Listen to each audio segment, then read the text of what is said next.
Bismillah. Assalamualaikum warahmatullahi wabarakatuh. Bismillahirrahmanirrahim.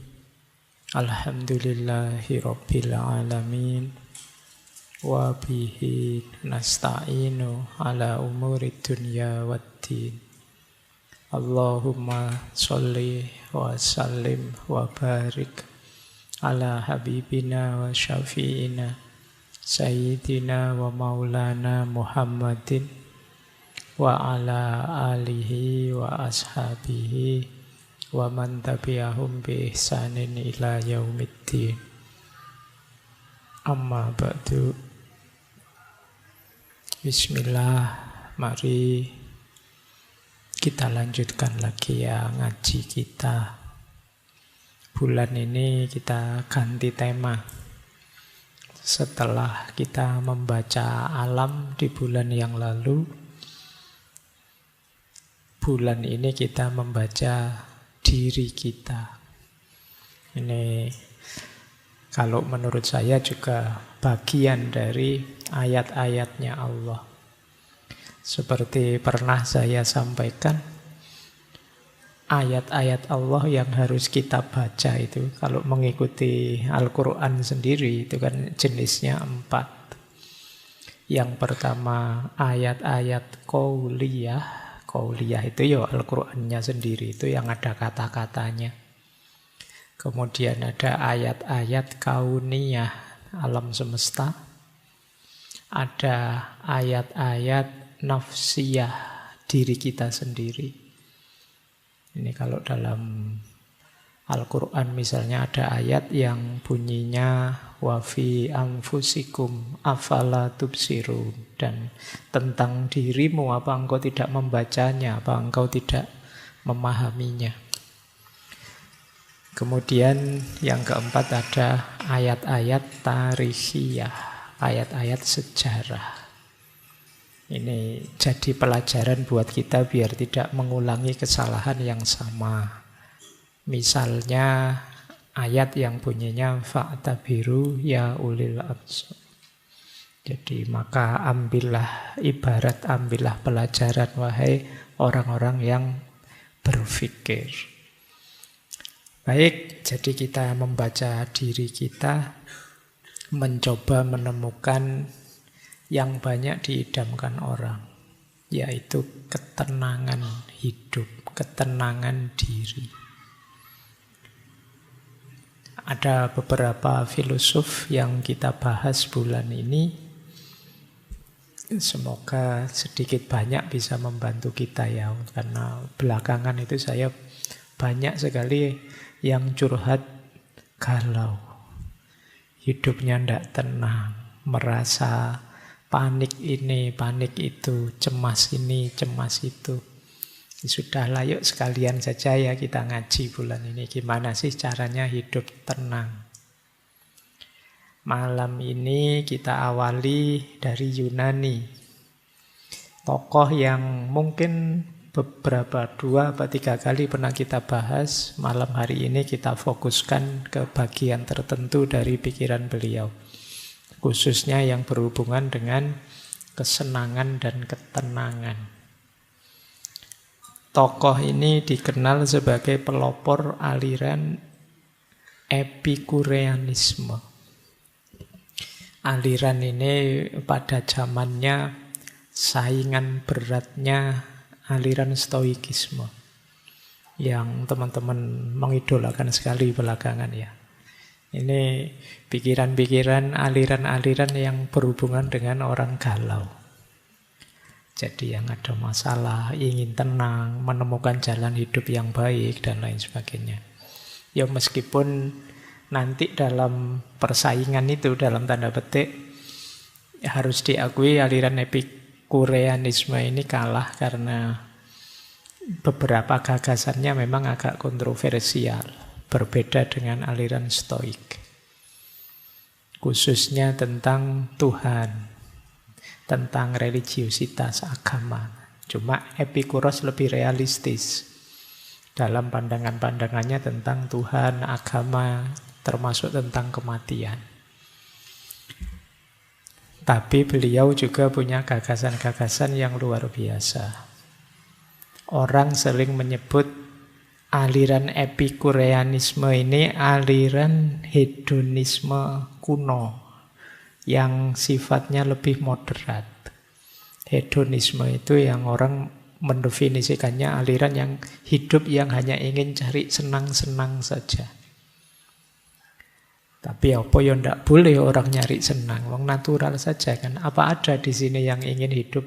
Pak, saya ndak ingin senang, kan ndak ada. Kalau masih waras tetap ingin senang. Nah, itu nanti dibahas panjang oleh Epicurus seperti apa sih kesenangan hidup itu. Jadi beliau ini kelahiran sekitar 341 sebelum Masehi, nanti meninggalnya 270-an sebelum Masehi. Jadi ini termasuk para filosof klasik meskipun setelah eranya Plato, Aristoteles. Nanti ada beberapa yang unik dari gaya hidup beliau. Beliau nanti mendirikan pondok, kalau bahasa hari ini ya, semacam asrama pendidikan khusus yang namanya kepos. Kepos itu artinya kebun. Nanti beliau dengan murid-muridnya memang merancang, kalau miliknya Aristoteles, miliknya Plato Academia, Aristoteles Lyceum, itu kan memang mirip kampus, tapi yang dilakukan oleh Epicurus ini mirip pondok pesantren zaman sekarang ya. Jadi hidup bersama dengan santri-santrinya, kemudian mendidik secara langsung dan mencontohkan.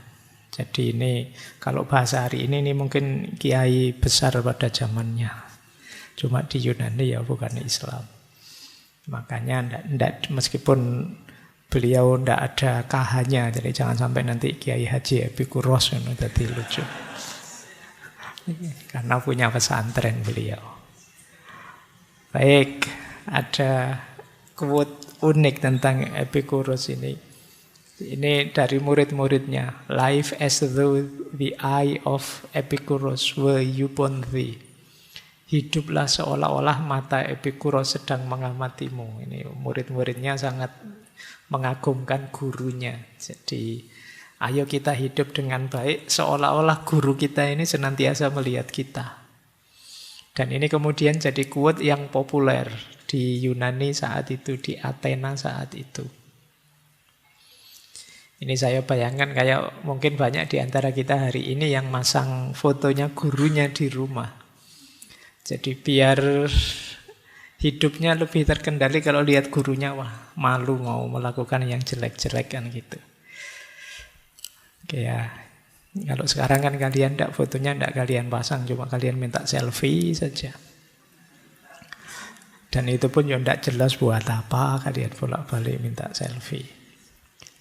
Baik, beliau ini muridnya Demokritos, mempelajari pikiran-pikirannya Demokritos. Sebenarnya tidak langsung dari Demokritos, ya, yang melanjutkan ajaran Demokritos, kemudian belajar tentang kesenangan dari Aristippus, dan belajar tentang kebijaksanaan dalam gagasan-gagasannya Sokrates. Beliau ini dikenal orang yang sangat sederhana hidupnya. Ini kalau bahasa kita mungkin beliau memang orang yang tirakatnya kuat. Beliau kalau makan hanya air sama sepotong roti kecil.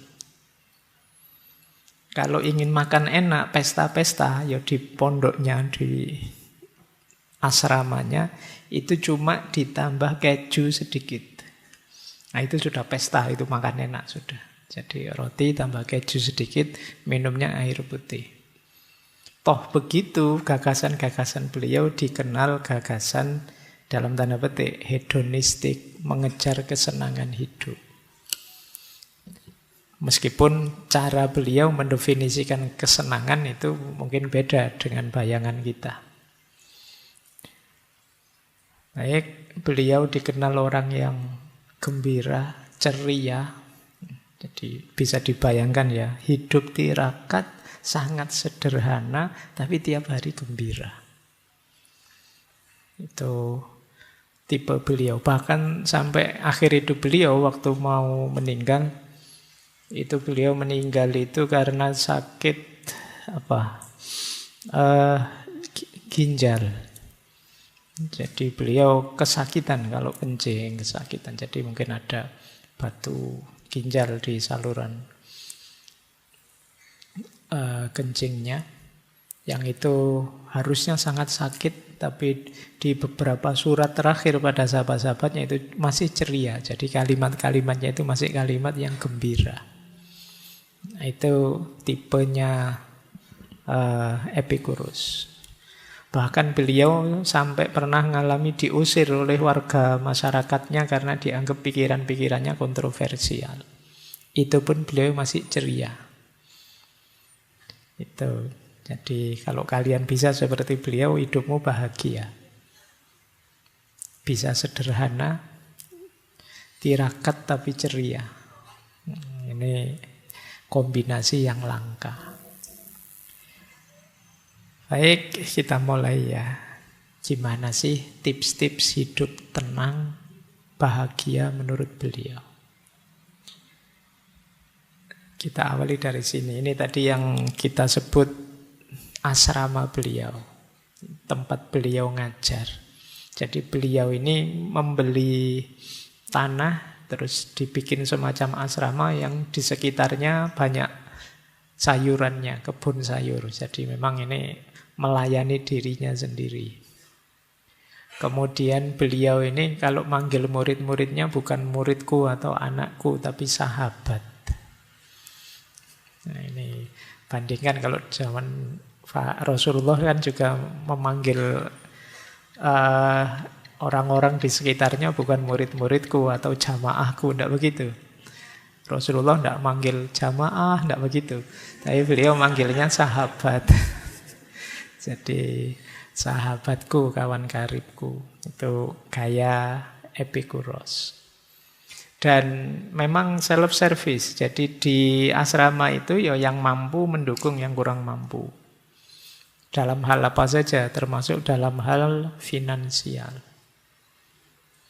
Kemudian keposnya, pondoknya itu mematok 4 prinsip.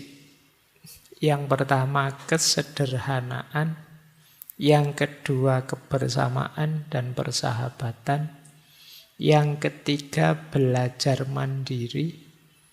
Belajar mandiri ini khususnya mau berpikir sendiri, berkontemplasi, merenung sendiri tentang hidupnya sendiri.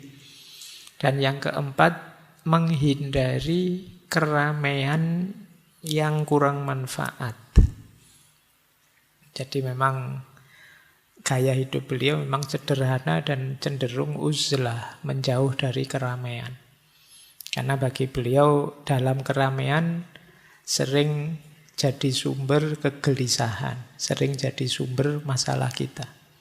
Kayak kita yang santai-santai tiba-tiba terus buka. Sekarang kan keramaian itu kan tidak harus fisik.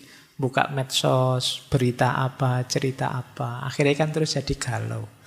Coba tadi tidak buka, ya tidak ngerti apa-apa. Dan tidak tahu juga tidak apa-apa. Tapi karena kita tahu, terus kita gelisah. Jadi kalau di rumusnya Epicurus, ya keramaian yang rumit, keramaian yang tidak kondusif itu sebenarnya mengganggu ketenangan hidup kita. Ada banyak hal yang sebenarnya kita tidak tahu juga tidak apa-apa. Karena terlanjur tahu, akhirnya gelisah. Jadi akhirnya kita pusing sendiri karena terlanjur tahu. Padahal tadi tidak tahu juga tidak masalah. Itu sering efek kalau kita sering bercampur dalam keramaian yang tidak terkontrol. Makanya beliau ya mungkin mirip seperti pondok pesantren, melarang santri-santrinya terjun langsung ke tengah masyarakat. Nanti ada cerita kalau di antara santri-santrinya ini ingin terjun ke politik misalnya, ya dia harus keluar dari keposnya. Nanti kalau sudah jatuh gagal misalnya, boleh kembali lagi.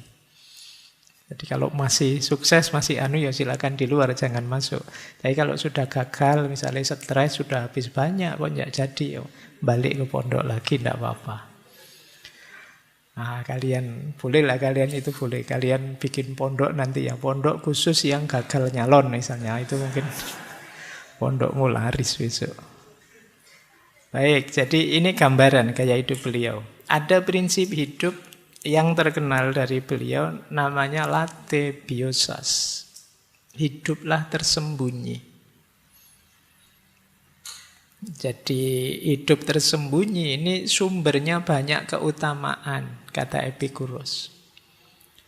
Jadi cara kita untuk tenang damai dalam hidup itu memang jangan terlalu banyak bercampur dalam kehidupan publik, kata Epikuros.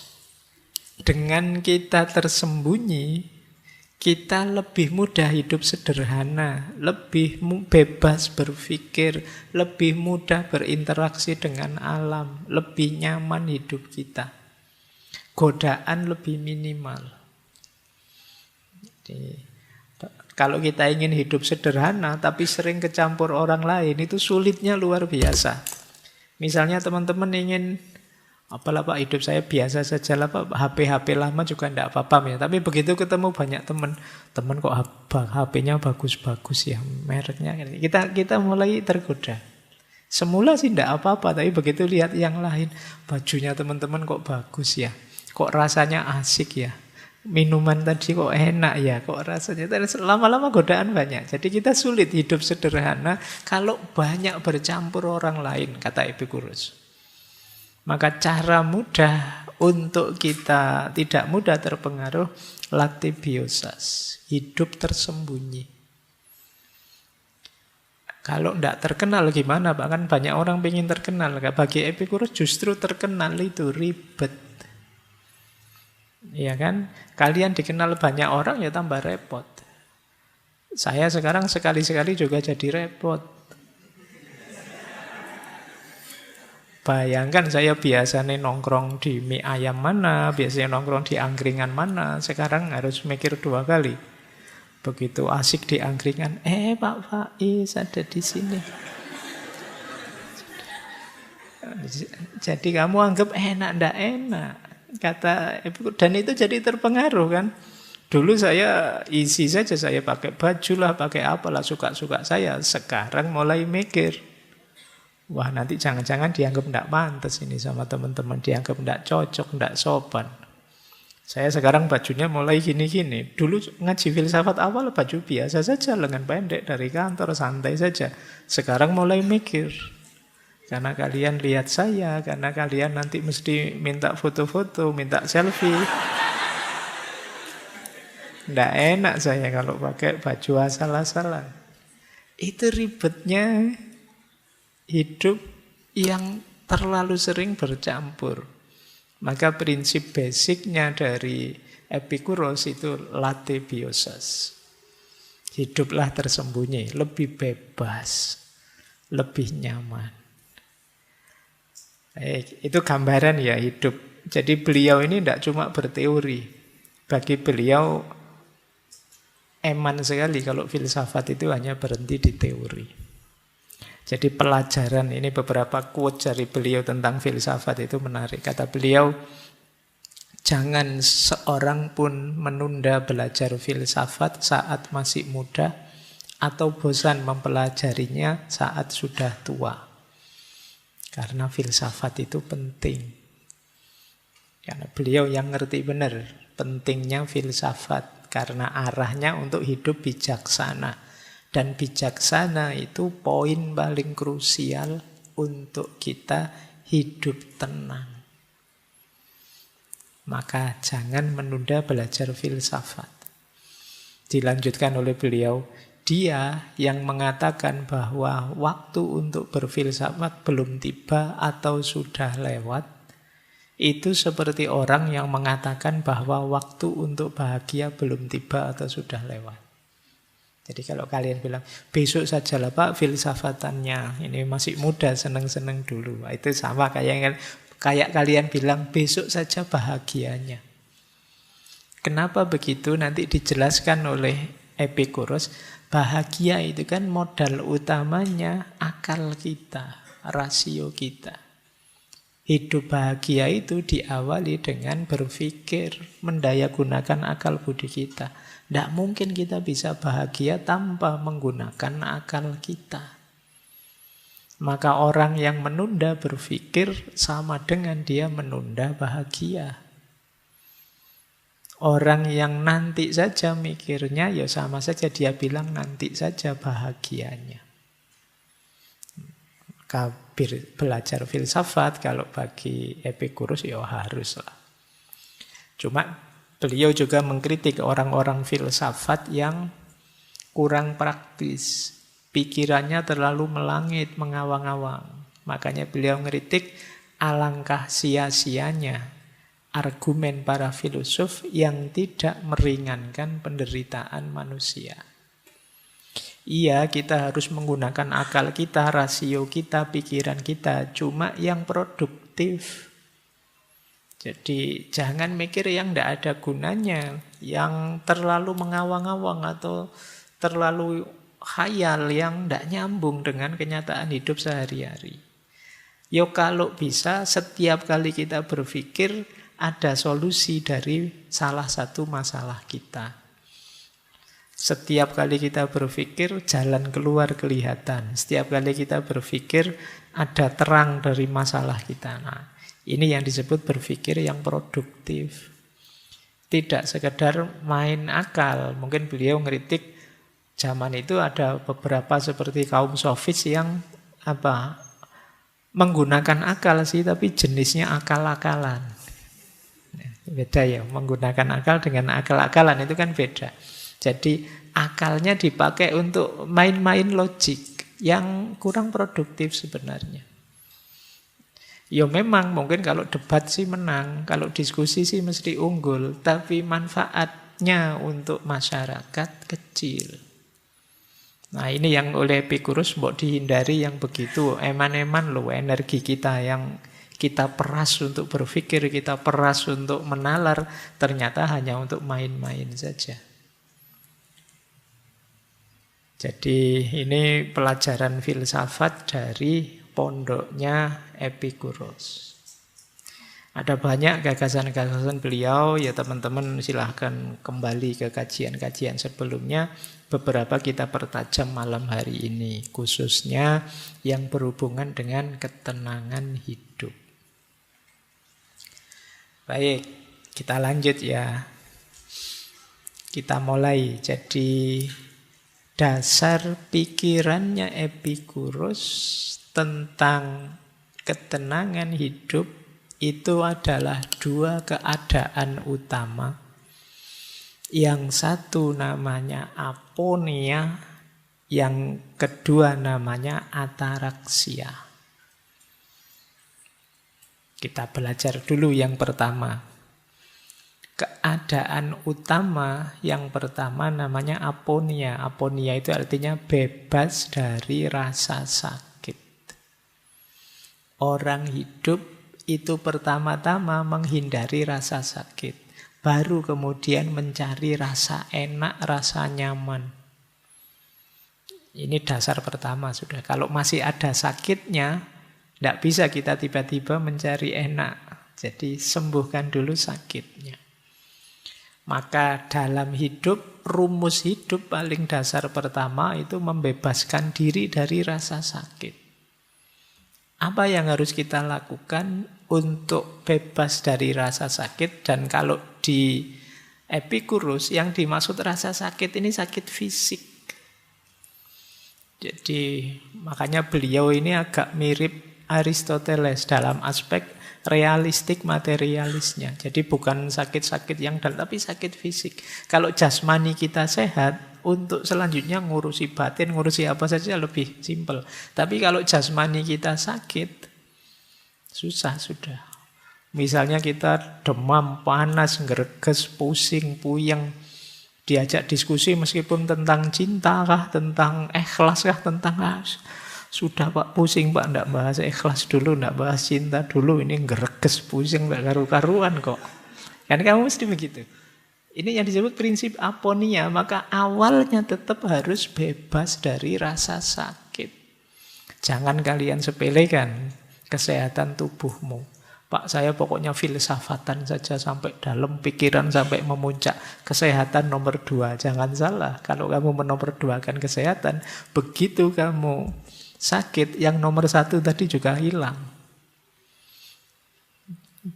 Makanya dulu pernah ada pepatah itu, dalam tubuh yang sehat terdapat jiwa yang sehat. Kalian kan kadang komplain, yo kan kebalik Pak, jiwa dulu baru tubuh sehat. Tapi memang kalau kita sedang sakit, mau apa juga ndak jalan. Mbok perutmu mules, meskipun kamu ketemu idolamu yang seperti siapa, apa artis, apa sopo, ya tetap kamu akan menyelesaikan mulesmu dulu. Itu pentingnya aponia ini. Jadi kalau ingin hidup tenang, bahagia, dasar pertama harus kita ingat, bebas dari rasa sakit. Gimana caranya? Yang pertama, penuhi kebutuhan dasar.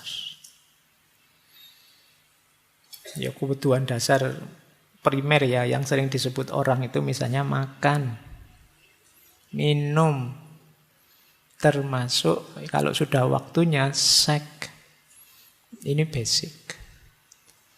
Jadi makanya kenapa kok kalian sering galau, jangan-jangan ya kalian sudah waktunya. Sudah waktunya tapi fungsinya belum jalan, itu kan membuat puyeng hidupmu, stres. Jadi bereskan itu, tapi di jalan yang baik ya, yang resmi, yang formal. Seperti kalau kalian lapar itu loh. Begitu kalian lapar, sudah apa sih yang bisa konsentrasi? Tidak bisa, mau apa-apa tidak nyaman, wong lapar. Penuhi kebutuhan dasar. Juga jangan berlebihan. Itu nomor 2. Pengendalian keinginan yang berlebihan. Kenapa? Karena kalau berlebihan, ya mungkin memenuhi, tapi ketika berlebihan jadi masalah baru. Jadi penyakit baru, jadi kurang itu penyakit, lebih juga penyakit. Makan itu kebutuhan, penuhi makan. Kalau sudah kenyang ya sudah, berhenti. Kalau kita tambah lagi, Pak ini kan kebutuhan, kamu makan lagi, sakit tetap. Seenak-enaknya makanan ya piring pertama nyaman, piring kedua lumayan, meskipun tinggal setengah nikmatnya. Piring ketiga, kamu mulai berjuang. Piring keempat, kamu sudah hampir muntah itu sudah. Padahal itu mungkin makanan enak yang kamu senangi. Tapi kenapa jadi masalah? Karena berlebihan. Jadi penuhi kebutuhan dasar dan jangan berlebihan. Yang ketiga, hindari hal-hal yang merusak tubuh, apapun itu. Saya beberapa kali ngaji tema ini, selalu kemudian pertanyaannya, berarti merokok tidak boleh ya Pak? Mesti gitu, pikirannya selalu ke situ. Ya terserahlah, kamu mikir sendiri, sudah besar kok. Jadi sudah ngerti mana yang baik. Pokoknya intinya, hindari hal-hal yang menurutmu merusak kesehatanmu, merusak tubuhmu. Ya sekarang teori-teori, konsep-konsep tentang kesehatan kan banyak. Jalankan sesuai yang kamu yakini. Jadi yang merusak-merusak dihindari. Apa saja itu, ya tidak hanya rokok, mungkin ya begadangnya, mungkin ya gorengannya dan lain sebagainya. Kita kan makanan pokok kita gorengan. Kalau tidak ada gorengan kita tidak enak makannya. Nah, kita sendiri yang tahu. Dan menghindari yang merusak tubuh itu berhubungan dengan menyadari keterbatasan tubuh kita. Ini rumus pokoknya di situ.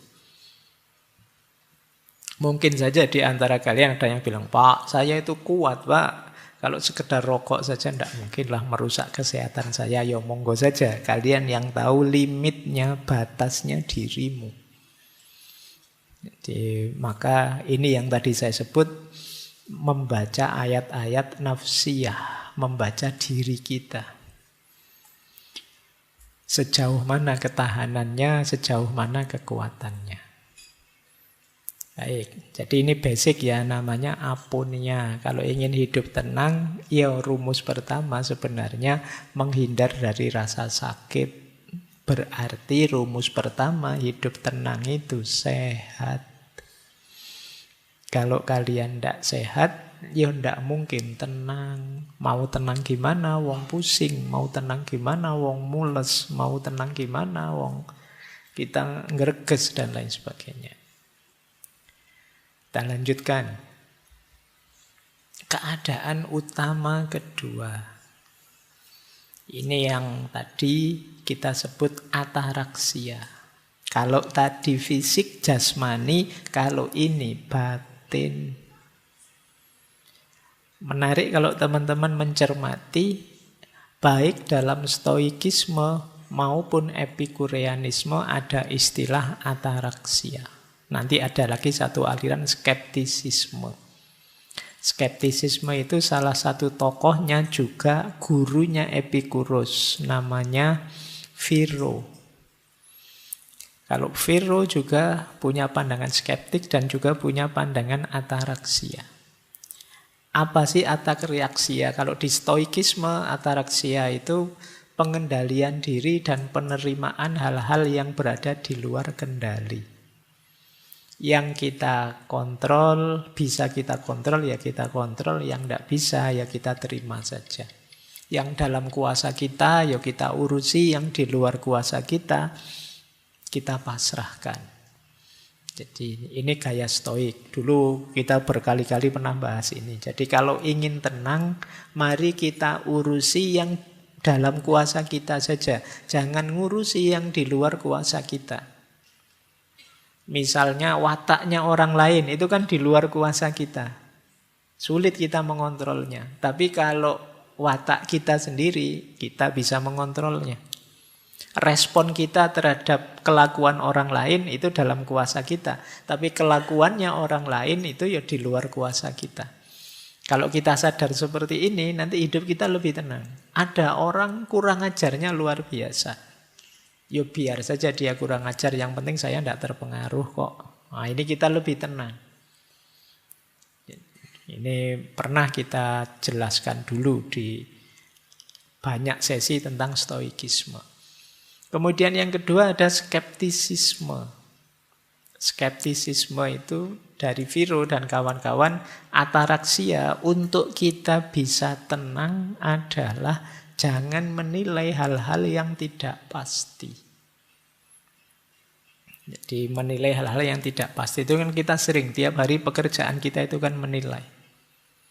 Segala yang berhubungan dengan manusia, dengan humaniora itu sebenarnya banyak yang tidak pasti. Kalau kita pastikan, biasanya nanti kita gelisah. Jadi misalnya, ini boleh enggak? Ya biasanya jawabannya ini bisa boleh, bisa tidak. Segala yang tentang manusia itu secara umum memang vonisnya adalah tergantung. Tidak ada yang pasti. Uang banyak, bahagia enggak? Tergantung. Tidak mesti juga. Lebih bahagia kalau uangnya sangat banyak. Enggak, ya banyak orang yang uangnya sangat banyak malah masalahnya berkali lipat daripada kita yang tidak punya uang. Jadi kalau kita yang tidak punya uang kan simple, kita tidak mikir macam-macam. Yang kita pikirkan cuma satu, gimana caranya punya uang. Kalau yang uangnya banyak mikirnya neko-neko itu kan mau dipakai ini, tidak cocok dipakai itu, tambah panjang pikirannya. Jadi tidak mesti juga. Punya pasangan cakep, bahagia enggak? Tergantung juga. Ya kadang-kadang malah lebih bahagia pasangan yang enggak terlalu cakep. Pasangan cakep tiap hari kamu mikir, galau. Ini jangan-jangan tak tinggal ngaji di luar digodain orang. Jangan-jangan kamu cepet tua. Karena khawatir terus. Coba pacarmu biasa-biasa saja, cenderung jelek, kamu santai. Enggak. Kamu tidak khawatir digoda orang. Alah Pak, tenang saja, aman. Tidak mungkin ada yang mau goda. Nah, itu kan tidak terbayang oleh kita. Itu kata Viro, banyak yang tergantung kok. Jadi teman-teman yang jurusan kuliahnya humaniora, kalau pas ujian kok tidak bisa jawab saja tergantung. Itu kan bisa tergantung. Kalau begini mesti bagus, nggak tergantung Pak, orangnya sehat apa enggak. Kalau orangnya enggak sehat ya enggak. Ada gantungannya banyak. Jadi itu kata Viro, kayak seperti kalau kita paham rumus ini kita tenang. Kita tidak mudah kaget, kita tidak mudah galau. Ya memang tidak pasti hidup manusia itu. Nah ini gaya kedua. Ada gaya ketiga yang kita pelajari ini, epikureanisme dari Epikuros dan kawan-kawan. Menghindari sakit dan menikmati hidup secara sederhana. Jadi ataraksianya epikureanisme itu batin tenang, bebas dari kecemasan, dan hidup damai. Syaratnya 4. Ataraksianya epikureanisme itu, yang pertama tadi sudah disebut ya, sederhana dan jangan berlebihan. Nanti ada ureannya di belakang. Yang kedua, punya sahabat, teman, untuk berbagi, saling mendukung, saling menasehati, dan lain sebagainya. Ini hidup kita akan lebih stabil. Ketika kita sadar, apapun yang terjadi dengan diriku, ada teman yang menemaniku, mensupportku. Ini hidup lebih tenang. Kemudian rasional. Jadi hidup lebih rasional itu menenangkan. Nanti sampai ke belakang kita menjelaskan ini nanti. Kemudian hidup yang alamiah. Nanti beliau mengkritik keras orang yang cemas dengan kematian.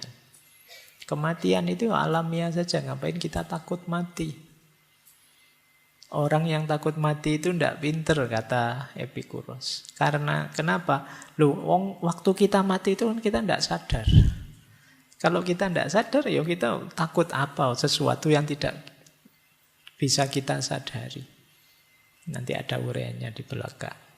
Jadi ini malam hari ini kita fokus ke hidup tenangnya atau ataraksianya. Gimana sih kita bisa hidup tenang versinya Epikuros. Oke, baik. Jadi itu pengantarnya, sekarang kita belajar ketenangannya. Kita mulai ya, bismillah. Yuk, yang pertama. Ini agak panjang. Hidup tenang itu tentu saja harus diawali dengan hidup senang. Gerbangnya ketenangan itu kesenangan. Tidak mungkin kita ngaku-ngaku tenang tapi kita merasa tidak senang. Ketenangan dan kesenangan itu satu paket. Kesenangan adalah gerbangnya hidup bahagia.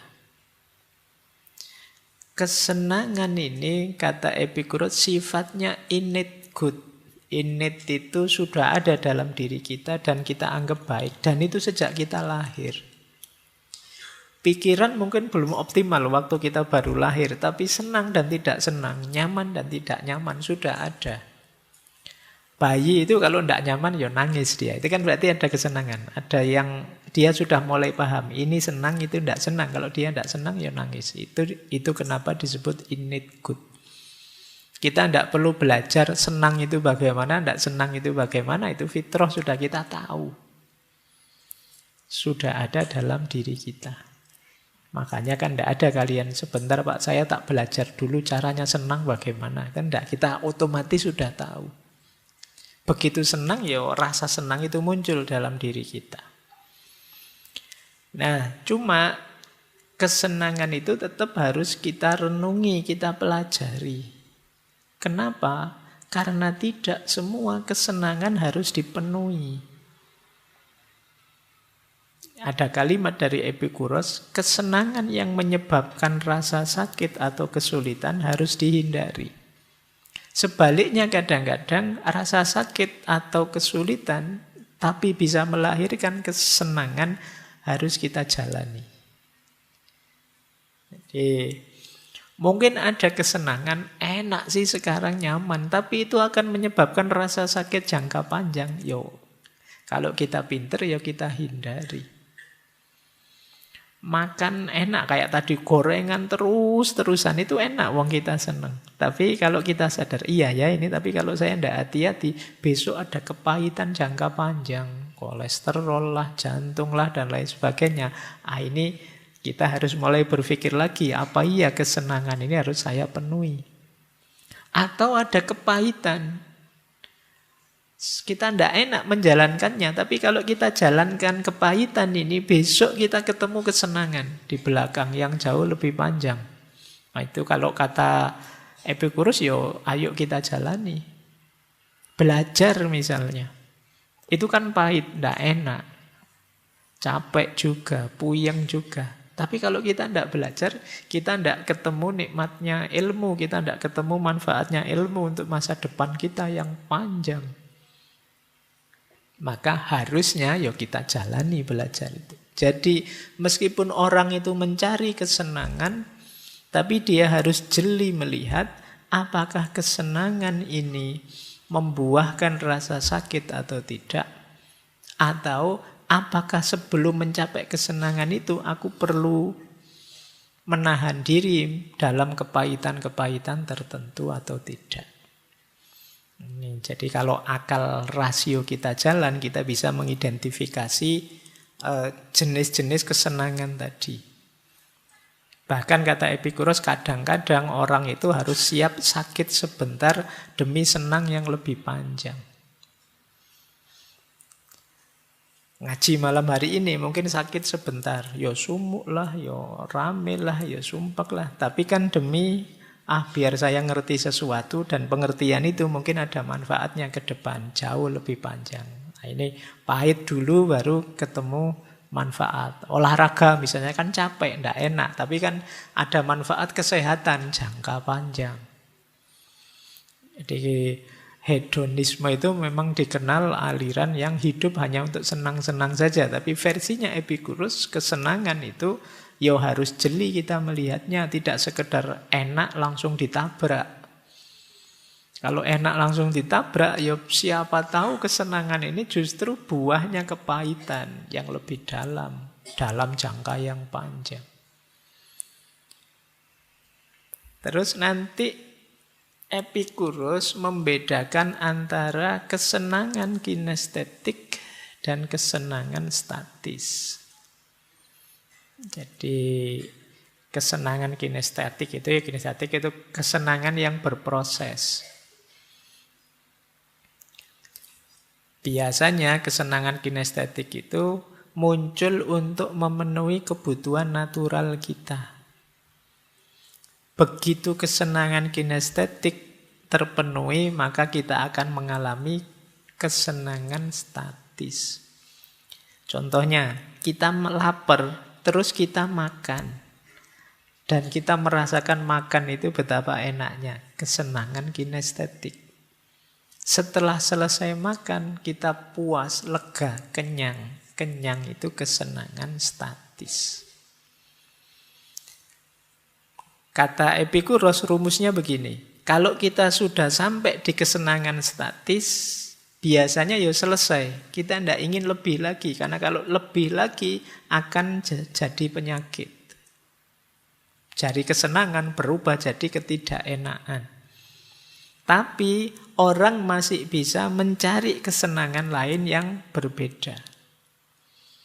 Jadi kesenangan kinestetik melahirkan kesenangan statis. Kalau sudah sampai di kesenangan statis, ya sudah. Makanya disebut statis, selesai. Di titik ini kita tidak bisa nambah kesenangan lagi. Karena kalau ditambah biasanya terus jadi pahit. Tapi kita bisa nyari kesenangan yang lain.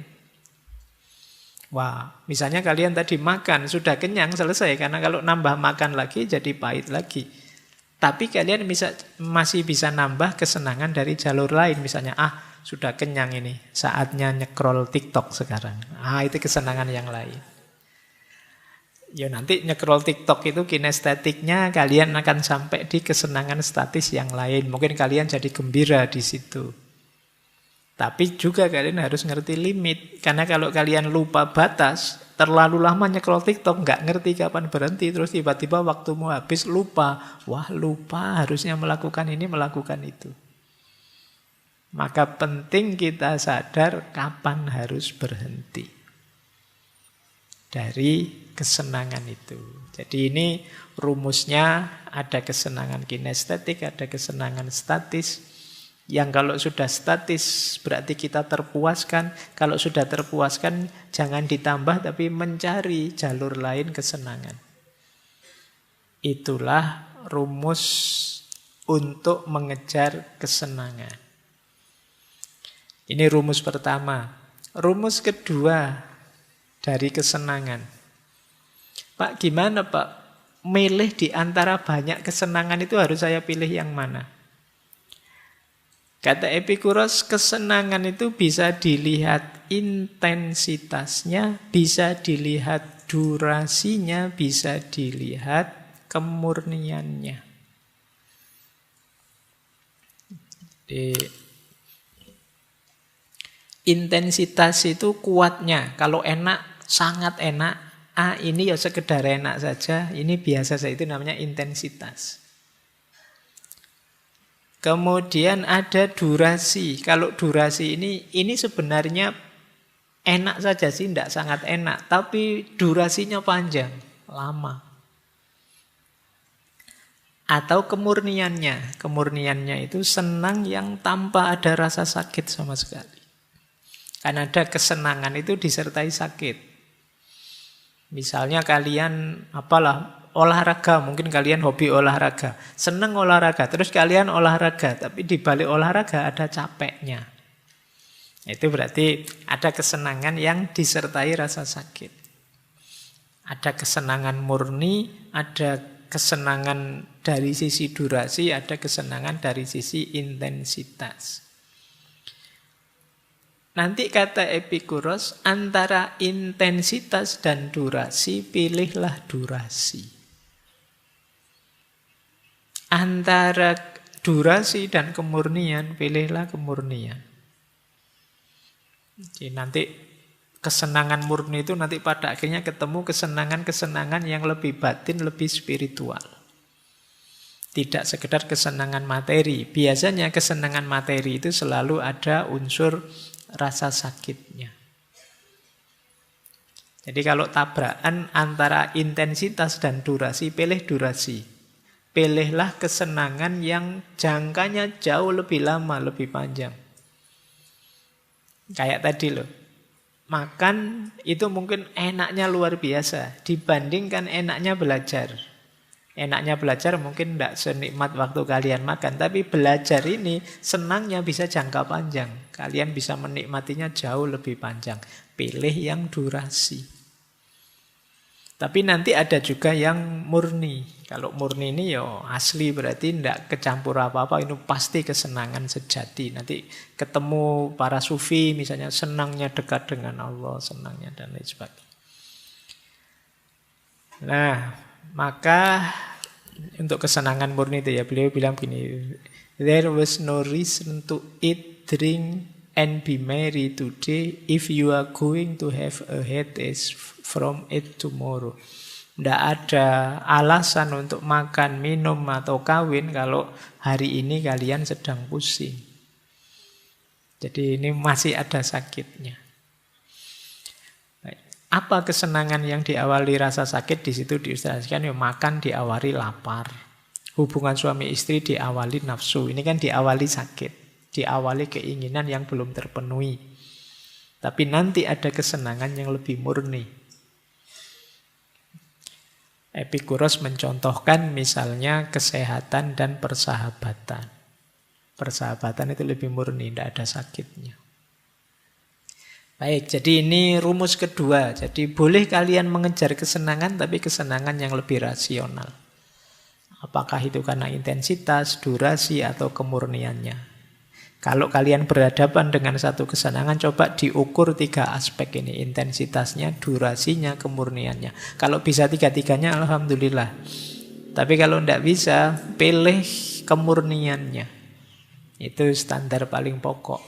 Apalagi kemudian ya murni, ya durasinya lama, ya rasanya sangat kuat. Itu tidak usah ragu-ragu, diambil saja. Itu menyenangkan pasti.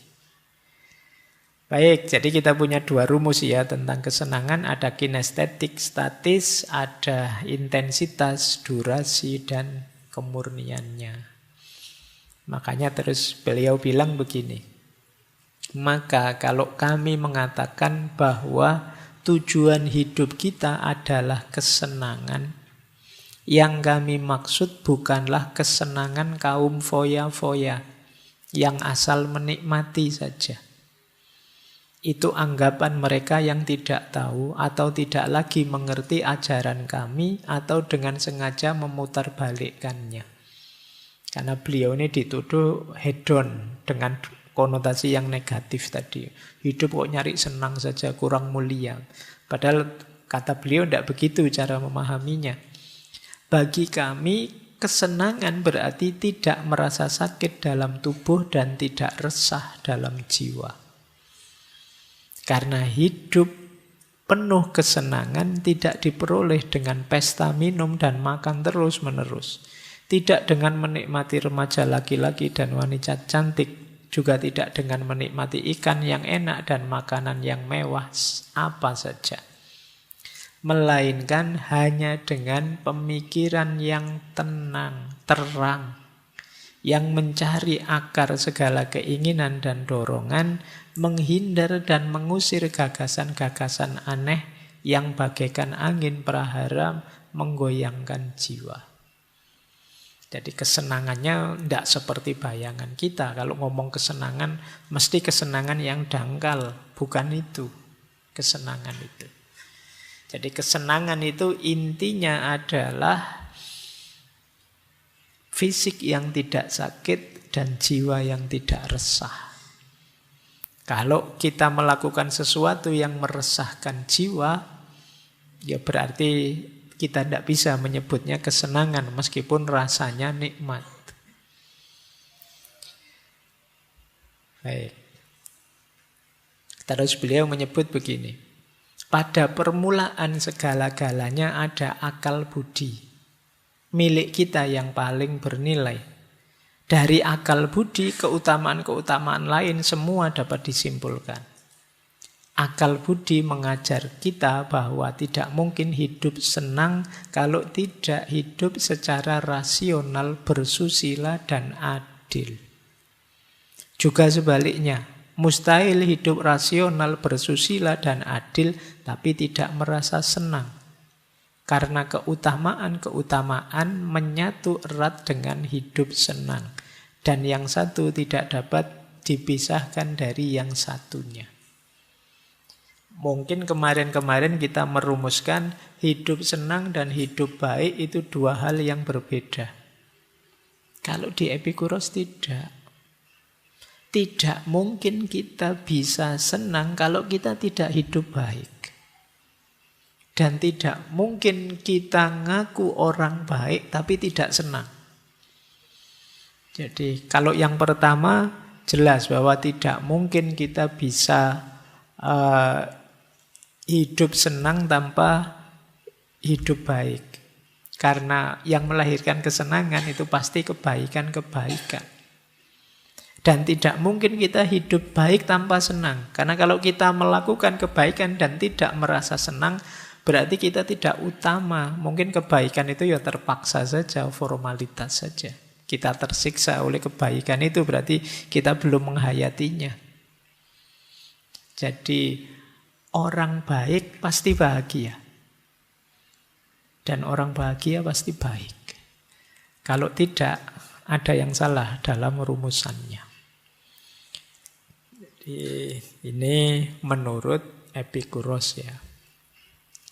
Maka orang yang nganggap hidup hedon itu pasti negatif, nah ada pembandingnya. Ternyata pikiran-pikirannya Epikuros yang disebut akarnya hedonisme tidak begitu. Hedonisme jadi lebih artifisial, negatif nanti di hedonisme yang modern. Yang dulu pernah kita bahas. Baik ya, jadi rumus pertama orang bahagia, hidup tenang adalah hidup senang. Untuk tenang kita harus senang. Tidak mungkin kita bisa tenang tanpa senang. Lanjut, rumus kedua. Untuk mewujudkan keinginan hidup adalah mengendalikan keinginan. Ini yang berat ya.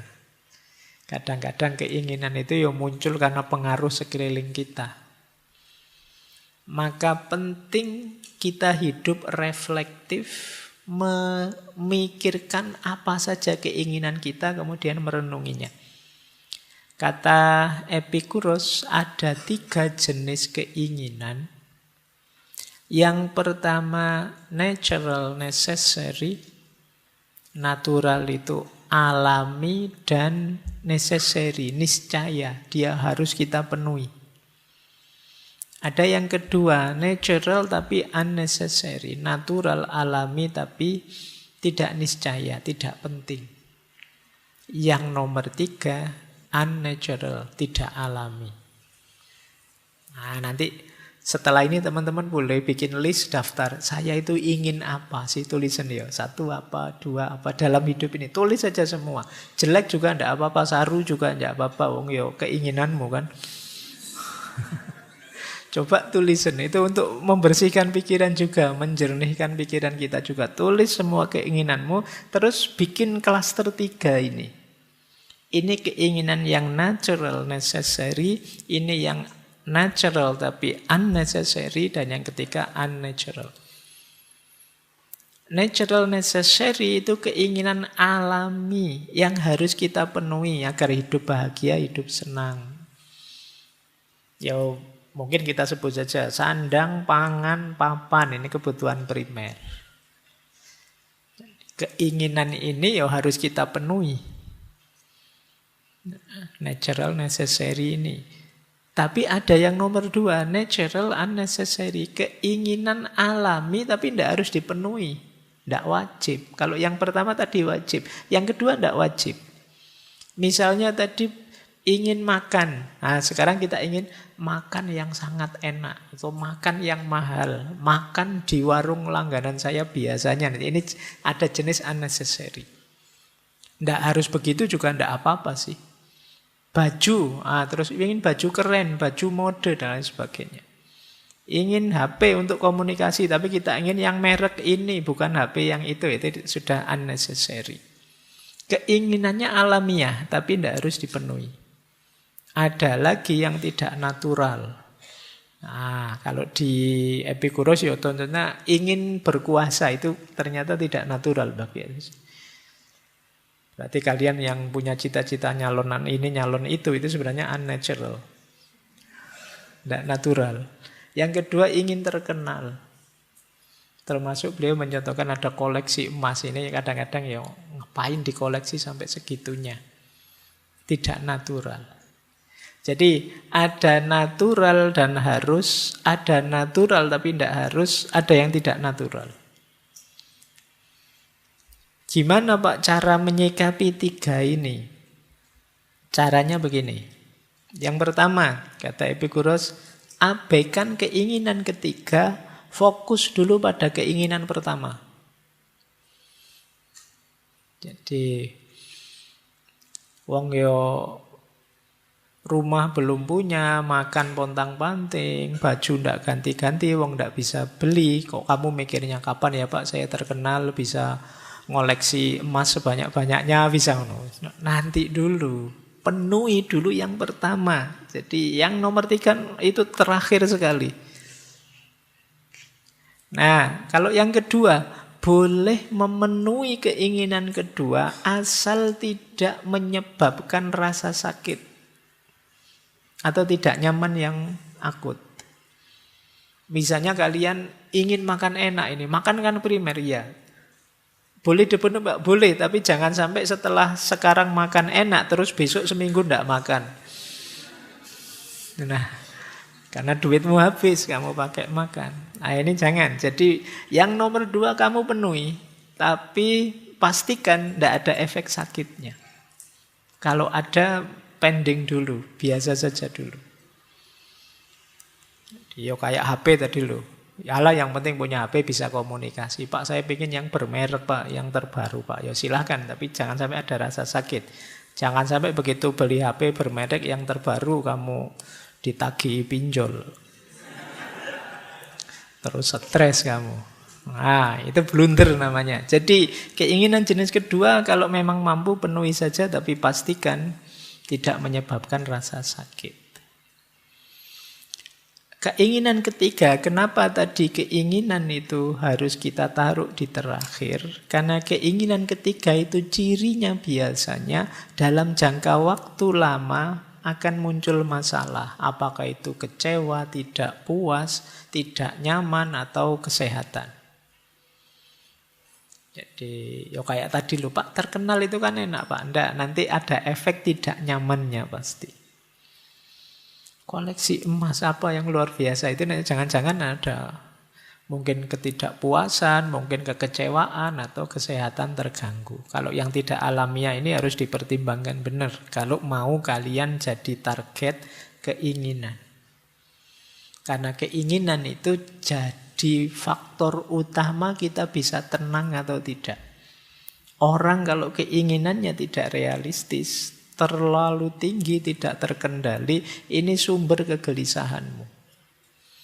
Makanya dulu waktu kita sekolah SD atau SMP kan ada kalimat begini, gantungkan cita-citamu setinggi mungkin. Ini menurut saya kalimatnya bagus sudah. Kamu boleh berkeinginan, boleh bercita-cita setinggi-tingginya, tapi yang mungkin.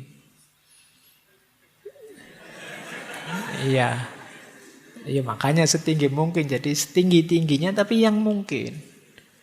Jangan yang tidak mungkin, nanti kamu stres. Jadi boleh kamu berkeinginan apa saja, ya memang setinggi-tingginya tapi yang mungkin saja.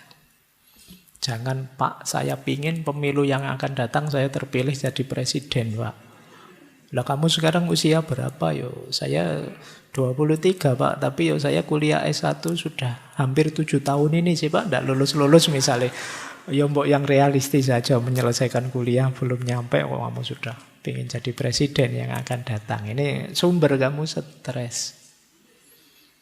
Jadi itu yang dimaksud ya. Jadi kendalikan keinginanmu dengan rumus tadi. Setelah kalian kategorikan, oh ini natural, necessary, ini natural, unnecessary, ini unnatural. Baru kamu terus bergerak. Dan kata Epikuros, setiap keinginan yang akan kita wujudkan harus kita pahami untuk konteks hidup kita secara utuh. Karena hati-hati kadang-kadang nikmat di sini, tapi efeknya negatif, menyakitkan sekali untuk sisi hidup kita yang lain. Jadi mungkin kalian punya hobi apa, terus kalian penuhi sesenang-senang kalian, tidak ngerti batasnya, kalian lupa bahwa ada sisi hidupmu yang lain. Mungkin terdampak kesenanganmu tadi, akhirnya dia terbengkalai dan kamu ketemu sakitnya berkepanjangan. Misalnya kalian apalah hobi musik, jadi tiap malam kalian main gitar, tiap malam itu. Lupa bahwa kalian masih mahasiswa, perlu belajar. Terlalu asik gitaran nyanyi, tapi ya terus kuliahmu terbengkalai. Jadi bukan tidak boleh, tapi kamu harus cermat menghitung keutuhan hidupmu. Baik, jadi ini rumusnya mengendalikan keinginan. Makanya beliau punya quote menarik begini. Jika kamu ingin membahagiakan seseorang, jangan menambah kekayaannya, tapi kurangilah keinginannya. Menarik ya. Jadi kenapa begitu ya? Karena kalau ditambah kekayaan itu kadang-kadang nambah keinginan, tidak ada akhirnya. Tapi kalau mengurangi keinginan itu bisa lebih nyaman. Ini jangan dipakai alasan ya kalau kamu diminta siapa gitu. Bahwa lebih bahagia kalau mengurangi keinginan loh, Dek. Tidak begitu. Jadi ini rumus maksudnya untuk kita sadari bahwa dalam hidup ini keinginan yang lebih sedikit itu lebih memudahkan kita untuk hidup tenang, bahagia, tidak kecewa. Tapi semakin banyak keinginan, apalagi keinginan yang kurang realistis, semakin membuat kita ruwet. Jadi kalau ingin membuat orang bahagia, ya kita sadarkan dia dari keinginan-keinginannya yang kurang realistis. Bukan dengan kita beri kekayaan. Jadi jika kamu ingin membahagiakan seseorang, jangan hanya menambahkan kekayaannya, tapi kurangi keinginannya. Baik, ya ini bisa kalian renungi lagi konteksnya ya, quote ini. Ada lagi quote seperti ini yang berhubungan dengan keinginan. Kata Epikuros, jangan merusak apa yang kamu miliki dengan menginginkan apa yang tidak kamu miliki. Ingatlah bahwa apa yang kamu miliki sekarang dulunya merupakan salah satu dari apa yang kamu inginkan. Ini quote-nya cocok untuk yang senang selingkuh. Iya. Ya kan, itu kayak kata orang Jawa, biyen ketok opo, saiki ketok opo. Kita kadang-kadang tidak mensyukuri yang kita miliki, tapi menggelisahi apa yang tidak kita miliki. Akhirnya apa? Kita tidak bersyukur. Kita merasa kurang saja, kita merasa tidak punya saja. Padahal ada banyak sudah kita miliki, tapi kita lupakan. Ini yang menurut Epikuros, jangan merusak apa yang kamu miliki dengan menginginkan apa yang tidak kamu miliki. Pak, apa tidak boleh, Pak? Berkeinginan boleh, cuma jangan dengan cara merusak yang sudah kamu miliki. Yang sudah kamu miliki jadi tanggung jawabmu untuk merawatnya, untuk menyayanginya. Karena dulu kan kamu menginginkan itu, sampai sekarang kamu miliki. Mentang-mentang ada HP tipe baru, terus HP lama kamu sakiti hatinya. Kamu cuekin kamu ini.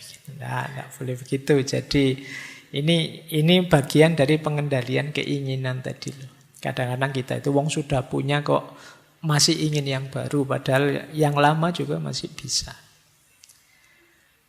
Lanjut, ini rumus selanjutnya. Ada lagi quotes menarik. Ini saya lupa, kelihatannya dulu juga pernah saya sampaikan quotes Epikuros ini ya. Lebih baik membatalkan satu keinginan daripada berupaya terlalu keras mendapatkannya, namun kemudian mengorbankan banyak hal lain yang lebih penting. Itu kayak kalian main game karena ingin push rank, terus kamu kalah terus, pokoknya ngototnya luar biasa sampai direwangi top up terus, bahaya terus, kalah terus. Habis duitmu, SPP-mu kemakan semua akhirnya. Terlalu keras ingin mencapainya, mengorbankan banyak hal lain. Padahal capaiannya ya hanya itu-itu saja. Terlalu besar pengorbanannya. Maka sebelum sampai ke titik itu, lebih baik kamu cancel saja saya keinginan itu. Batalkan saja. Daripada terlalu banyak mengorbankan hal lain yang jauh lebih penting. Boleh kalian cari dalam hidupmu apa saja. Kadang-kadang kita itu kalau sudah terobsesi dengan sesuatu, jatuh seperti quotes ini. Jadi terlalu mengorbankan banyak hal yang penting untuk satu hal yang kadang-kadang juga tidak sepenting yang kita korbankan. Ini pentingnya mengendalikan keinginan. Ini nanti akan jadi sumber tidak tenangnya hidup kita. Keinginan-keinginan yang tidak terkendali tadi.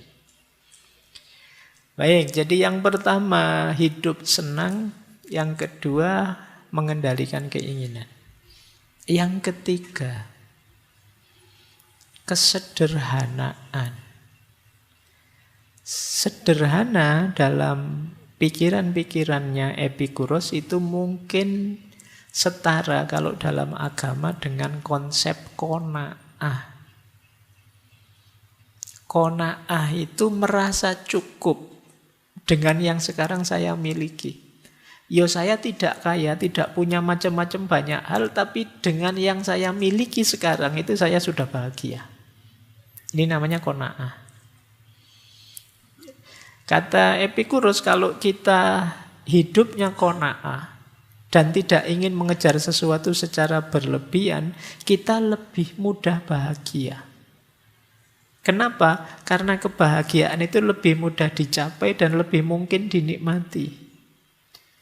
Ini seperti orang yang bilang bahwa bahagia itu ya sekarang dan saat ini. Dengan cara apa? Menerima dan mensyukuri apapun yang sedang kita hadapi dan kita miliki sekarang. Ini yang disebut hidup sederhana. Membiasakan diri hidup sederhana, kata Epicurus, membuat kita sehat dan membuat kita lebih berani menghadapi perubahan. Jadi ini menariknya hidup sederhana. Kadang-kadang kita itu kan secara tidak sadar hidup berlebihan. Hidup sederhana itu mungkin kita bisa kembali ke sesi dulu minimalisme. Kita itu kadang-kadang berlebihan. Loh, tambah banyak kepemilikan, tentu saja kita tambah repot. Mengurusinya, merawatnya, menjaganya. Sehingga akhirnya kita sulit bahagia. Keinginan kita tidak ada batasnya. Jadi kalau kita tidak bisa qanaah, itu kan berarti kita ingin apa lagi.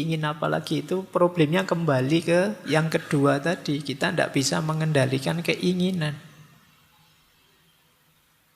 Kita tidak mensyukuri yang tidak kita miliki, tapi digelisahkan oleh yang kita tidak mensyukuri yang kita miliki, digelisahkan oleh yang tidak kita miliki. Kata Epicurus, orang bodoh tidak puas dengan semua yang dimilikinya. Mereka menyusahkan hati dengan semua yang tidak dimilikinya. Kalau teman-teman sehari-harinya kok galau, mikir apa yang tidak teman-teman miliki, kata Epicurus ya ini, berarti teman-teman termasuk orang bodoh. Ada yang bisa kita nikmati, karena sudah kita miliki, kita malah sibuk mencari yang tidak kita miliki. Wong kita sudah bisa senang, sudah bisa bahagia dengan yang kita miliki selama ini, masih mencari yang lain, yang tidak dimiliki. Yo, apalagi seperti ini kalau tidak disebut orang bodoh. Dilanjutkan oleh Epicurus, tidak mungkin ada kecukupan bagi orang yang menganggap cukup itu kurang. Bisa dipahami ya? Sebenarnya kalian sudah punya, tapi masih ingin lagi karena kepunyaan kalian anggap kurang, padahal sudah punya. Sudah ada, tapi kalian masih ingin ya. Kalau mentalmu seperti ini, ya tidak akan pernah ada kata cukup. Kalian sudah punya baju 20 di lemari. Itu pun tiap kali buka lemari, pakai baju apa ya? Saya tidak punya baju. Terus yang satu lemari itu buat apa? Kalau kalian tidak bisa merasa cukup dengan yang kalian miliki, ya tidak akan kalian pernah bilang cukup. Ini kata Epicurus. Pokoknya ada banyak mental seperti ini dalam diri kita selama ini. Kita merasa kurang saja, padahal sudah sangat cukup. Kata Epicurus lagi, kekayaan yang dibutuhkan oleh alam terbatas dan mudah diperoleh. Tapi kekayaan yang dibutuhkan oleh keinginan yang sia-sia meluas, tak terbatas. Kalau kita natural saja, memenuhi kebutuhan-kebutuhan dasar saja tadi, natural necessary tadi, itu gampang. Kan orang sering nyindir kita, alah ayam saja bisa makan meskipun dia tidak mikir macam-macam, berangkat dapat makan terus pulang dapat makan. Binatang saja bisa begitu, kok ada manusia yang sampai tidak bisa makan? Kenapa bisa begitu? Karena manusia tidak natural necessary tadi, keinginannya macam-macam. Kalau kayak binatang yang fokus natural necessary saja, yang dia inginkan basic dalam hidupnya pasti dapat. Sebenarnya kita juga pasti dapat kalau kita bisa mengklasifikasi kebutuhan kita. Baru ngelamar kerja itu pun sudah mikir pokoknya tahun depan saya harus sudah beli mobil, beli rumah, sudah menikah, sudah. Ya kamu stres sendiri. Pada akhirnya, kenapa? Keinginanmu tidak terkendali. Jadi padahal kalau kita yang alami saja, yang natural saja mudah. Yang sulit itu melayani keinginan kita. Perut kita itu tidak cerewet. Kalian isi nasi angkringan atau restoran mewah, dia terima kok. Apa dia pernah protes, ini angkringan balik kan tidak begitu. Dia bisa, kita beri apa saja. Selera kita yang sering nawar. Keinginan kita yang sering protes. Jadi ini sindirannya Epikuros buat kita ya. Lanjut. Kata Epikuros, bukan kekurangan sebenarnya yang menyakitkan, tapi menanggung rasa iri yang timbul dari keinginan yang sia-sia. Kenapa harus diawali rasa iri? Ya karena biasanya keinginan kita jadi unnatural, tidak alami, juga unnecessary ketika kita melihat orang lain, membandingkan diri kita dengan orang lain. Sebenarnya yang kita miliki itu sudah cukup, tapi kita merasa kurang karena melihat orang lain. Padahal orang lain itu bukan kita. Mungkin standar mereka beda dengan standar kita, tapi karena kita melihat orang lain terus timbul rasa iri. Yang semula cukup kita anggap kurang. Akhirnya kita merasa tersakiti oleh itu. Kalian merasa jadi orang yang lemah, jadi orang yang malang, jadi orang yang tidak punya apa-apa. Padahal tanpa kalian bandingkan dengan orang lain, sebenarnya kalian kan sudah bisa hidup nyaman dengan yang kalian miliki saat ini. Jadi, apa tidak boleh Pak? Kita kaya, ya boleh saja. Cuma, kalau belum kaya, jangan membanding dengan orang lain yang menimbulkan rasa iri. Itu akan membuat kita sakit dan tidak mensyukuri yang kita miliki. Ini rumus ya, ini untuk agar kita bisa mengendalikan keinginan kita dan menerima apa yang sudah kita punya sekarang. Ini sumbernya ketenangan hidup. Karena temanya malam hari ini kan caranya hidup tenang. Lanjut, cara yang keempat. Kata Epikuros, ya untuk hidup tenang adalah mari hidup dengan tanpa kecemasan. Yang biasanya kecemasan itu sumbernya pikiran kita. Kata Epikuros, manusia telah lama tertindas oleh rasa takut yang membabi buta. Takut apa saja. Nanti beliau banyak membahas tentang takut kematian. Kata Epikuros, lebih baik bagimu bebas dari rasa takut dengan berbaring di atas dipan.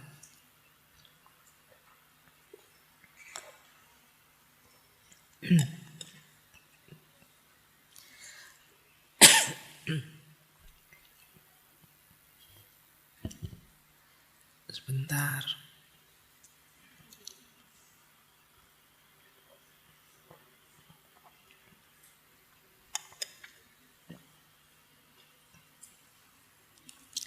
Ini rumus yang tadi.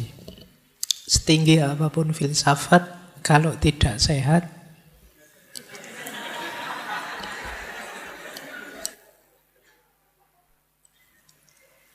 tidak ada gunanya.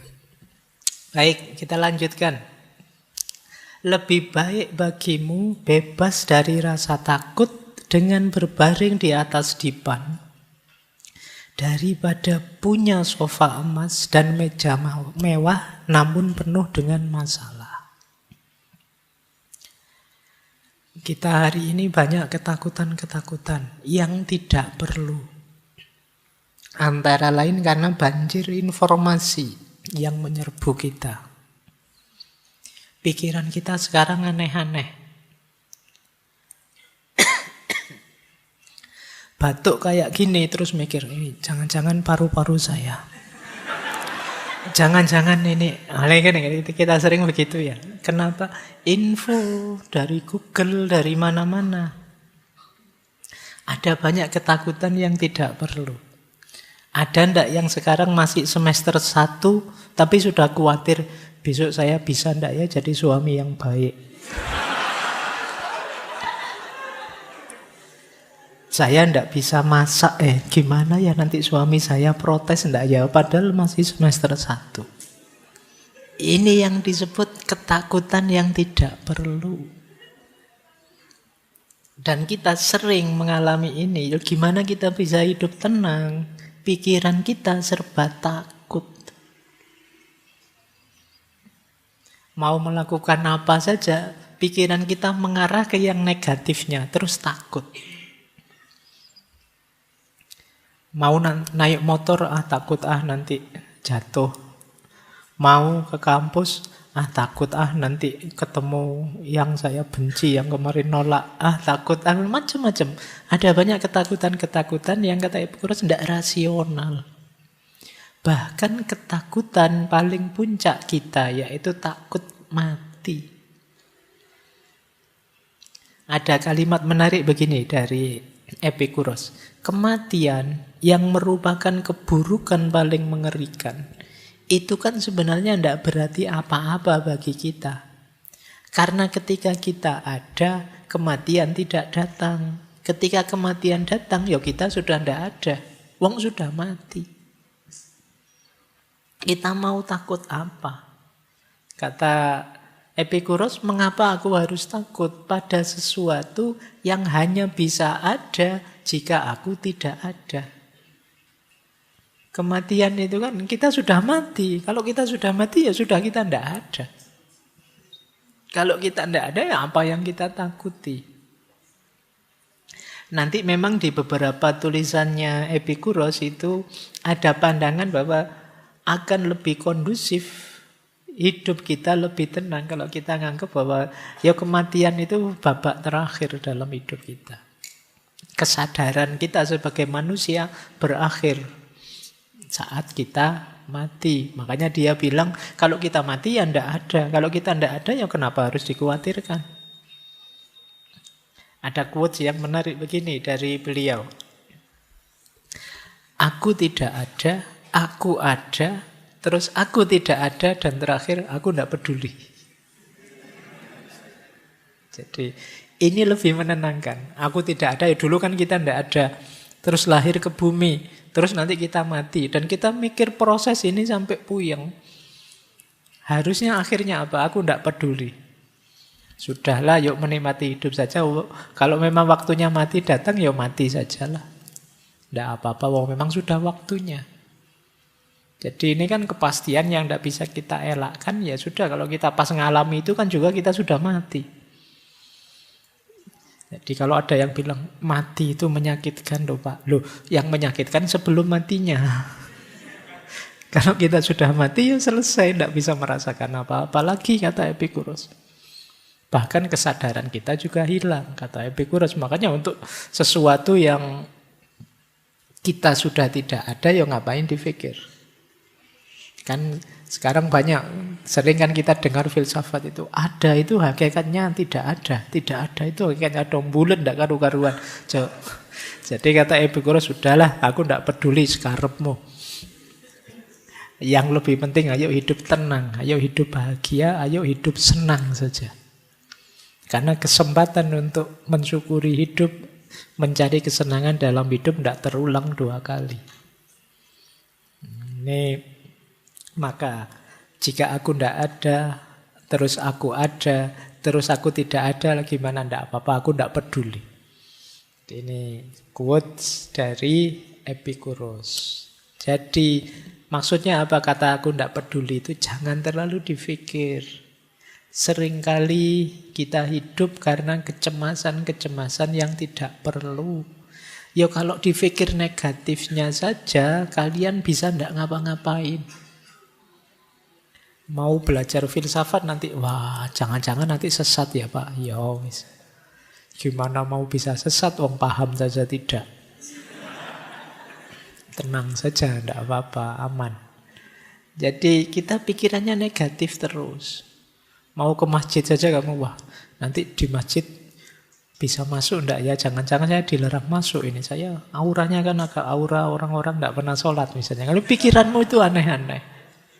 Jadi kita sering sekali mikir terlalu jauh yang aneh-aneh tadi. Jadi ketakutan yang enggak ada alasannya. Baik, ya tentu saja akhirnya hidup kita enggak tenang. Ayo kita tenang. Kita tepis semua ketakutan-ketakutan kita. Biar hidup tenang. Ya memang hidup itu ada kesulitan, ada kegagalan, ada masalah, ada hal-hal yang tidak kita senangi. Tapi itu natural saja, alami saja. Tidak mungkin hidup kita positif, terus kadang-kadang juga negatif. Kita takuti atau tidak kita takuti, seperti itu polanya orang hidup. Oke, kita lanjutkan. Nah, ini termasuk yang beliau senangi, persahabatan. Sampai murid-muridnya pun dipanggil sahabat. Kata beliau, dari semua hal yang diperoleh kebijaksanaan untuk menghasilkan kebahagiaan hidup yang utuh, yang terbesar adalah kepemilikan persahabatan. Beliau bahkan menyebut antara perkawinan dan persahabatan itu lebih tinggi levelnya persahabatan. Persahabatan itu tingkat tulusnya lebih tinggi. Orang lebih cenderung mau berkorban, ikhlas untuk sahabatnya. Kalau dengan pasangan suami istri kadang-kadang masih ada pamrih-pamrihnya, masih ada harapan-harapan tertentu yang kalau tidak terpenuhi terus jadi masalah. Tapi kalau dengan sahabat tidak, dengan teman tidak. Kita kalau sama teman, kata Epicurus, mereka datang dan kita ngobrol ngalur ngidul bareng-bareng saja, itu sudah membahagiakan. Tanpa harus mereka bawa apa atau mereka menguntungkan kita apa, enggak. Maka kata beliau, sahabat itu posisinya lebih tinggi, termasuk dibandingkan ikatan pernikahan. Jadi tidak masalah kalau kalian nembak ditolak terus jawabannya kita sahabat saja ya. Ya. Itu berarti ingin level yang lebih tinggi.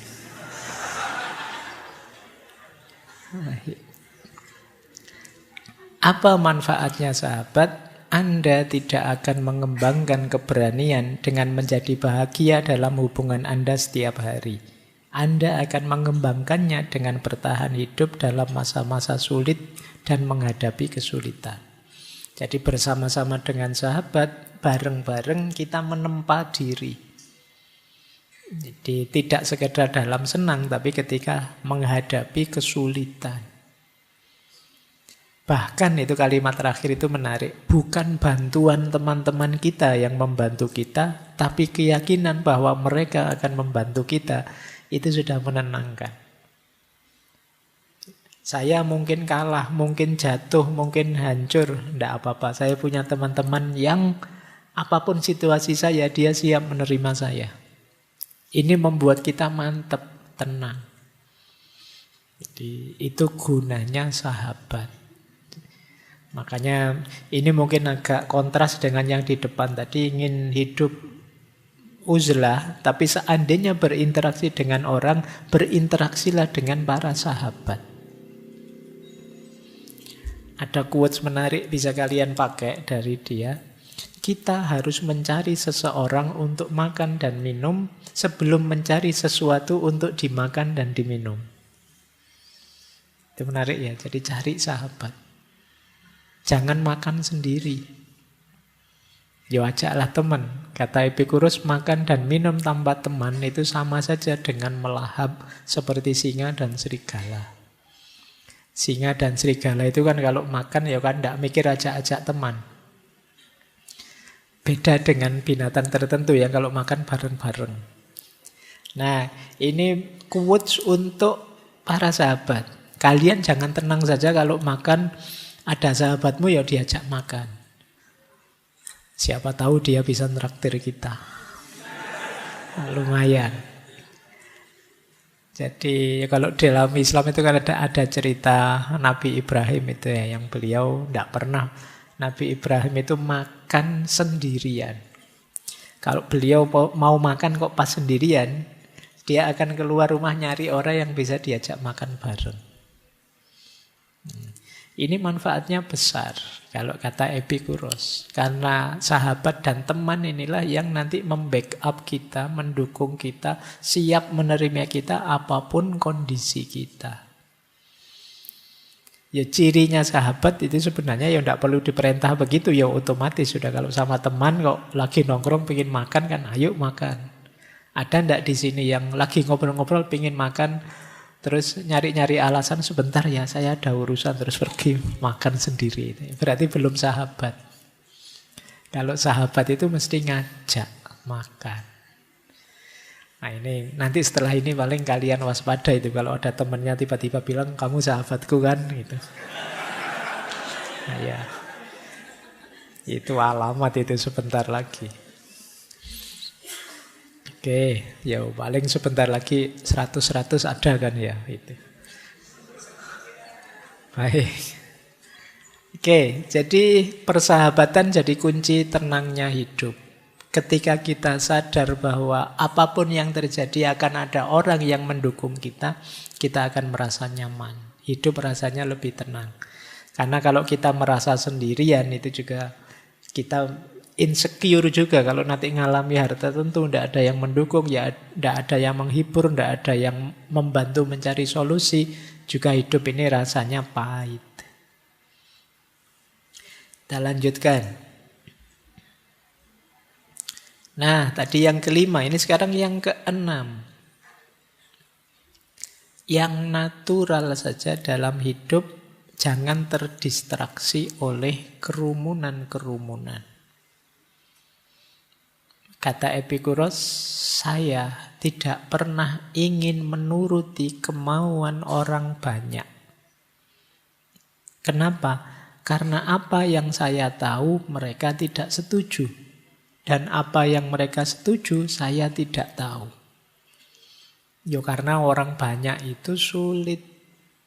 Kalau kita ingin menuruti orang banyak, yang satu bilang A, kita mau ke A, nanti yang lain bilang B. Ini kayak kemarin kita di herd mentality. Jadi mari kita penuhi saja keinginan kita, yo mungkin sambil didukung, sambil bekerja sama dengan para sahabat kita tadi.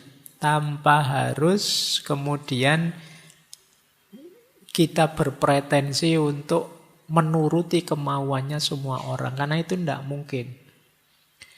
Teman-teman akan kelelahan kalau tiap hari gaya hidupmu adalah jangan sampai ada orang ngeritik saya. Atau saya harus memuaskan semua orang.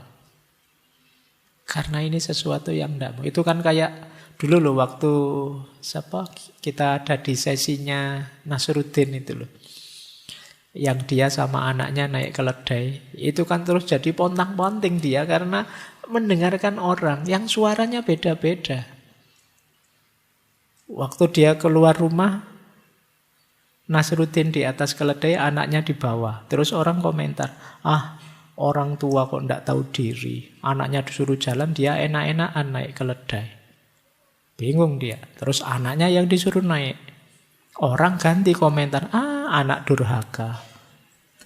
Dia di atas keledai, orang tuanya dibiarkan jalan. Itu bingung. Nanti akhirnya sudahlah nak, kita naiki berdua saja. Orang komentar, keledai sekecil itu kok dinaiki berdua. Tidak mikir apa ya? Susah lagi. Akhirnya dua-duanya turun. Dituntun saja nak keledainya. Orang juga komen, bawa keledai kok ya dua-duanya jalan kaki kok bodoh banget. Susah. Akhirnya sudah, ayo keledainya digotong aja berdua. Itu kalau kalian mendengarkan komentarnya orang. Hari ini kan kita sering digelisahkan itu. Kalian mungkin posting apa, terus orang komentar aneh-aneh banyak sekali. Ada saatnya terserahlah orang mau komen apa, yang penting menurut saya ini baik. Karena kadang yang komen juga iseng saja kok. Ngapain kita ambil hati sedalam itu? Nah, bagian dari ketenangan hidup adalah kita menyadari momen ini. Jadi biasa saja, natural saja, jangan terdistraksi oleh kerumunan. Kata Epicurus, jika kamu membentuk hidupmu sesuai dengan kodrat hidup yang alami saja, maka kamu tidak akan pernah miskin. Tapi jika kamu mengikuti pendapat orang lain, kamu tidak akan pernah kaya. Karena kamu akan kerepotan sekali melayani mereka semua. Ini rumus ya, pokoknya ini rumus-rumus hidup tenang. Ini rumus yang ke-6. Sekarang rumus yang ke-7. Setiap orang pasti punya prinsip, punya nilai. Maka di antara sumber tenangnya hidup adalah kita mampu menegakkan nilai-nilai atau prinsip-prinsip hidup kita. Kok kita punya idealisme dan belum mampu menegakkannya, itu hidup kita belum tenang. Orang tenang itu kalau ada nilai ya mampu menjalankannya. Kayak kalian misalnya yang muslim ya meyakini sholat itu wajib. Maka ketika kalian bisa menjalankan sholat sudah tenang. Kalau belum mampu menjalankan sholat kalian masih gelisah.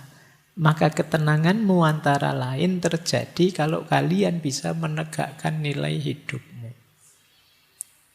Mungkin kalian punya nilai kejujuran.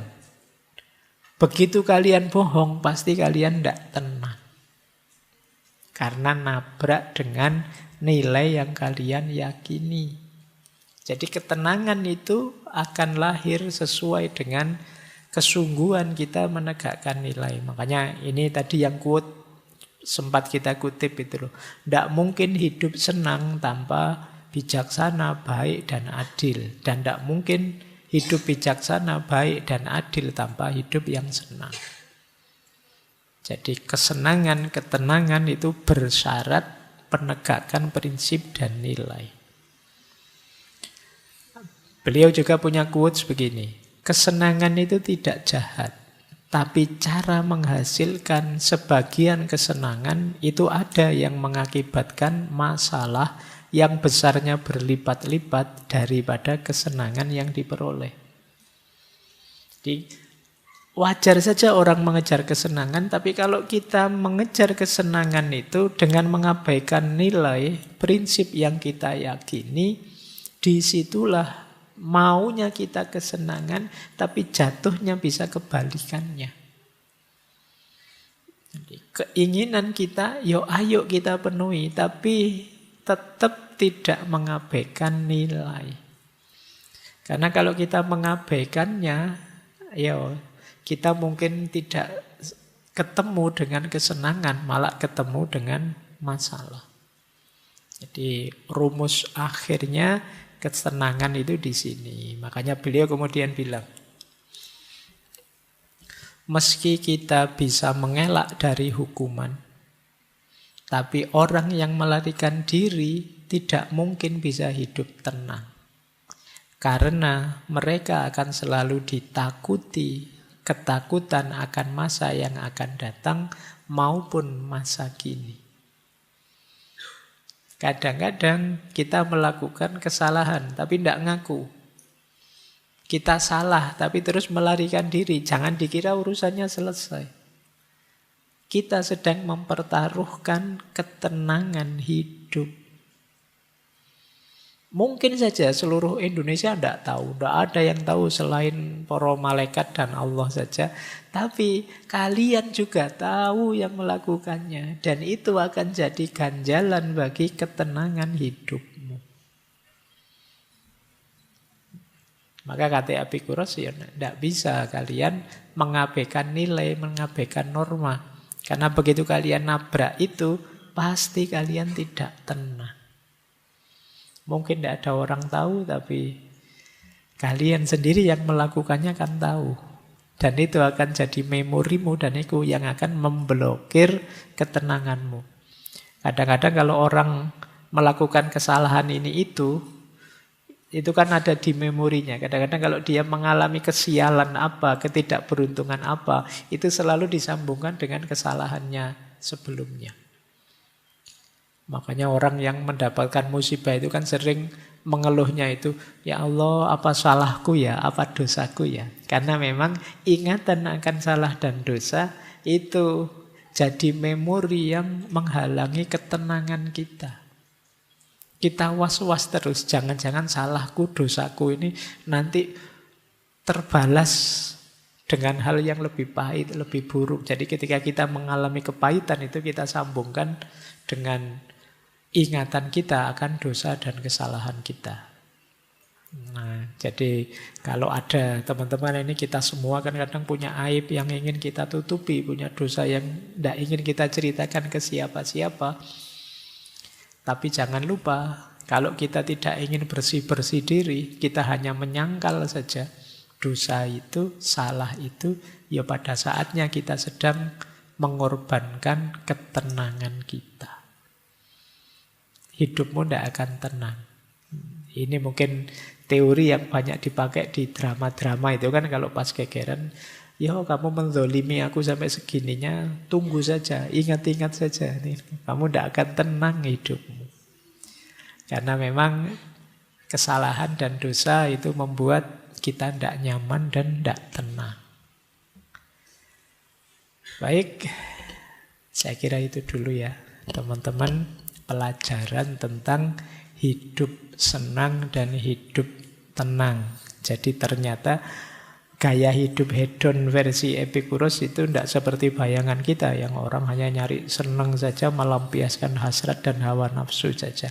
Ternyata ada banyak rumus biar ketika kesenangan kita dapatkan, ketenangan juga mengikutinya. Jangan sampai kita sudah senang-senang tapi pahitnya sampai akhir hidup kita tidak tenang. Saya kira itu. Minggu depan kita lanjutkan dengan belajar hidup tenang, hidup bahagia dari, kalau tidak salah, dari Ibnu Sina. Bagaimana akal sehat berhubungan dengan mental kita yang sehat atau jiwa kita yang sehat.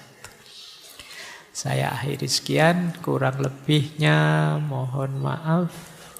Wallahul muwaffiq, wallahu a'lamu bissawab. Wassalamualaikum warahmatullahi wabarakatuh.